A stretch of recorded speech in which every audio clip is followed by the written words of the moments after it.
Assalamualaikum warahmatullahi wabarakatuh. Selamat pagi, semangat pagi. Jumpa lagi dengan Bu Guru Wulan. Yuk mari kita belajar pada materi tema 1, organ gerak hewan dan manusia, pada subtema 2, yaitu manusia dan lingkungan. Mengidentifikasi ide pokok dalam teks. Ide pokok merupakan inti permasalahan dari sebuah teks. Sebuah teks biasanya terdiri atas beberapa paragraf. Setiap paragraf memiliki ide pokok yang berbeda. Untuk memudahkan dalam mengidentifikasi ide pokok, kamu dapat menggunakan tabel. Menemukan ide pokok dalam teks lisan. Apa itu teks lisan? Teks lisan merupakan teks hasil pembicaraan seseorang ataupun hasil percakapan. Misalnya, percakapan atau teks tulis yang dibacakan oleh gurumu. Cara menentukan ide pokok pada teks lisan, di antaranya 1. Dengarkan teks dengan sungguh-sungguh. 2. Catatlah permasalahan atau peristiwa yang dibicarakan dalam teks. Dan ketiga, tentukan topik serta kalimat utama yang menjadi inti pembicaraan dari teks lisan.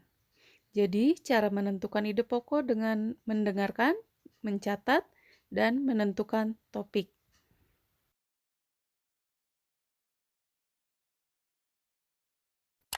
Masih tentang mengidentifikasi ide pokok dalam teks lisan.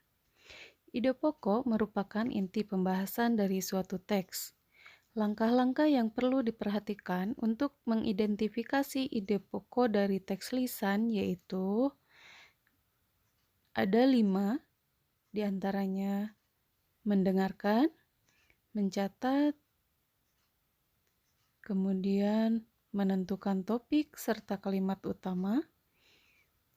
Selanjutnya, menentukan ide pokok dari teks lisan berdasarkan kalimat utama. Ini masih berhubungan di poin yang ketiga.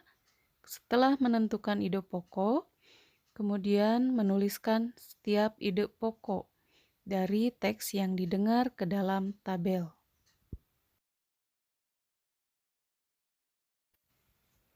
Menceritakan kembali isi teks berdasarkan ide pokok.